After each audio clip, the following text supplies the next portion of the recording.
So what's going on, guys? DIY Dan here again, and this is another mechanical video. In this video, I'm going to be showing you how to replace the electric fan assembly on a 2010 Mercury Grand Marquis. So if all you need to know is how to replace this electric fan assembly, then go ahead and watch this video. However, I do have another video that goes over the diagnostic procedure that I went through in order to figure out that I needed to replace this electric fan assembly. It also goes over how you can check the fan control module and how you can bypass that module to verify whether it is just the module or whether you need the whole fan assembly. And I will put the icon for that video at the end of this video if you want to click on it to check it out. Now obviously that video is a little longer because not only do I go over the diagnostic aspect of how I figured out that I needed to do this fan assembly, but it also goes over the exact same footage that you're going to see in this video as far as replacing the fan assembly. Now we are Amazon affiliates, and I will put the link to the electric fan assembly that I installed in this video, along with a couple tools that might make it a little easier, in my description if you want to get any of those coming. Now let's get to it. Using a 5/16 socket on my little 3/8 impact, I removed the bolt that was on the overflow bottle and the one on the power steering reservoir. Then I removed the clamp for the overflow hose going from the top of the radiator to the overflow bottle. Usually these are a spring clamp, and you just need to squeeze the ends together in order to spread the clamp open so you can remove it from the hose. This small hose did not want to play nice as far as pulling it off of the overflow bottle. Usually when you just twist the hose and pull at the same time, it comes right off. I could not get it to twist off by hand, so then I grabbed my pliers, lightly squeezed the hose, twisted it to break it free from the hose barb on the coolant reservoir, and then pulled lightly on it while twisting it. Now because I didn't have supplies like a drain pan or anything like that, I was trying not to remove the lower hose off of the overflow bottle. I was really hoping that I would be able to get that fan shroud assembly out without having to remove the overflow bottle completely, even though that didn't end up happening. So at this point, you would want to remove the lower hose as well and remove the coolant reservoir completely from the vehicle. The power steering reservoir will also just basically lift up and you can put it off to the side. Then you will need that 5/16 socket again. There is one bolt on each side about a quarter of the way down the shroud that you need to remove. And surprisingly enough, that's the only bolts you will have to remove in order to remove this fan assembly from the vehicle. You will need to unplug the harness from the module.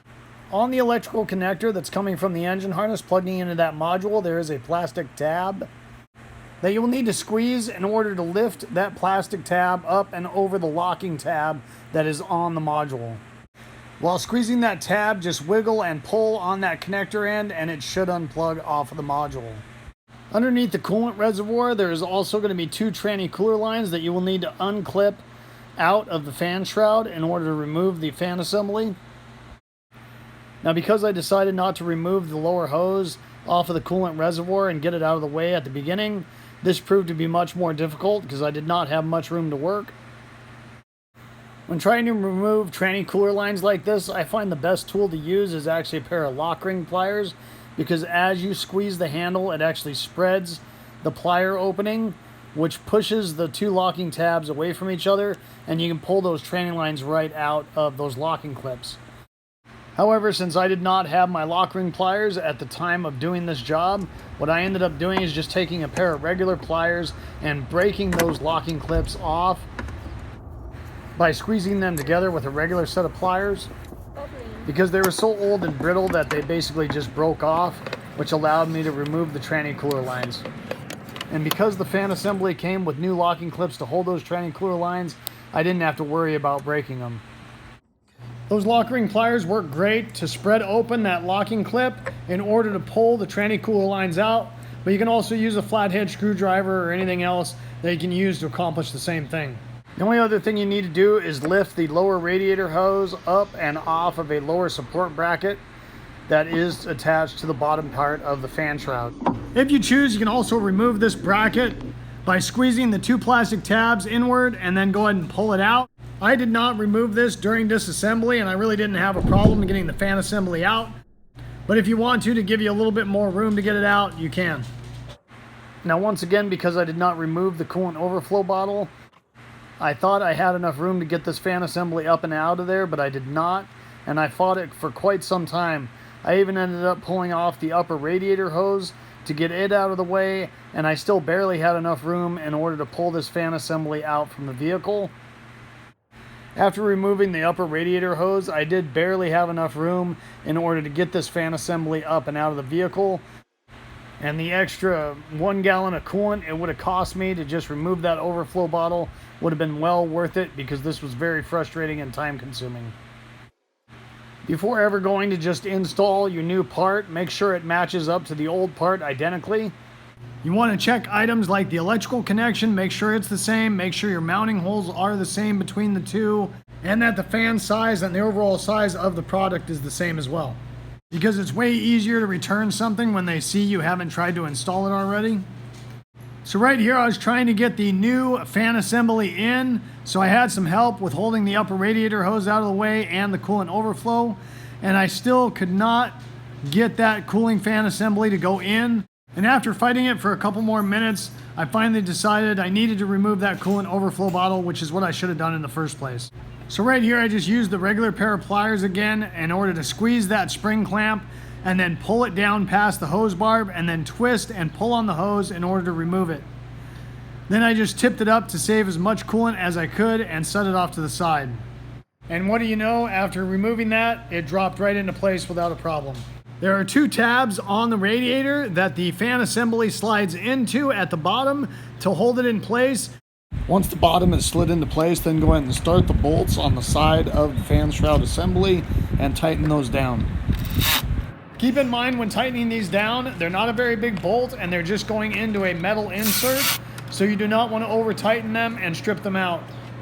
As soon as you've got the fan assembly in place, I highly recommend go ahead and put the tranny cooler lines and snap those back into place in the holding clip, because I actually forgot to do this until after the overflow bottle was back in, which made it much more of a pain in the ass. And all you have to do for those is line them up, push them in, and they will lock into place. Once I had the fan assembly tightened down to the radiator, I went ahead and set the power steering reservoir in place. There's a hole in the fan shroud that the bottom part of the power steering reservoir sits in, and then there is 1 bolt to hold it in the top. And just like the bolts that held the fan shroud basically to the radiator, you want to be careful with tightening this down as well, because once again it is just a metal insert that it's threading into. Once that was tight, I went ahead and reinstalled the upper radiator hose. And I will tell you that if the coolant reservoir bottle is off, you probably don't have to remove the upper radiator hose in order to get the fan assembly out. I just slid that back into place and then reinstalled the clamp using that pair of pliers. The lower radiator hose support bracket just snaps into place in the bottom of the fan shroud. You should hear the plastic clips snapping into place, telling you you are secured correctly. I tried putting it in from the top side, but I couldn't get a visual on the hole and just couldn't quite get it snapped in properly. So I did end up having to go underneath the vehicle in order to pop it in place. Once that bracket is snapped into place, just lift the lower radiator hose up on top of it to help support it. Next, I went ahead and plugged the engine harness back into the fan control module. When plugging in electrical connectors, you should hear the detent of that plastic tab locking over that locking tab on the module, so you know that it is locked in properly and not going to vibrate loose over time. Now the other reason I didn't want to pull the coolant reservoir bottle out is because I felt it was going to be kind of a pain in the ass to hook up that lower hose again. And I was correct on that. It wasn't so much putting the hose on the reservoir tank as much as it was having the room to get in there and get that spring clamp back up to where it should be to hold that hose in place. And there was actually quite a bit of room. For whatever reason, I was just on the struggle bus a little bit with this one, and prompted me to actually buy a special set of tools for these style of clamps that might make it easier the next time I encounter this. Now, just like the power steering reservoir, there is a little tab on the bottom of the coolant reservoir bottle that fits in a hole in the fan shroud. You're going to set that in place and then go ahead and put the bolt in to hold the top of the coolant reservoir to the fan shroud. Then carefully tighten down that bolt and go ahead and put that small hose going back to the coolant reservoir and put the spring clamp back to hold it.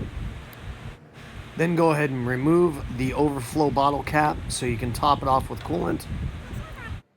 When topping off any coolant reservoir bottle after there's a possibility there might be an air pocket in there, I like to fill it all the way to the top And then I actually like to squeeze the upper radiator hose several times, and you will actually see any air bubbles working out of that system as you squeeze it, because that will help remove any air pockets that might be trapped in that system from cracking the seal on it.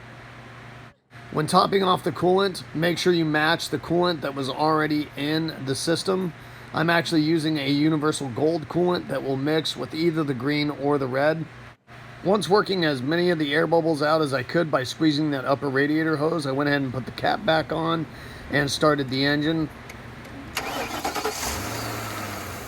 As soon as the engine was running, I did turn on the AC, because that basically forces the fan to engage to make sure everything was working appropriately.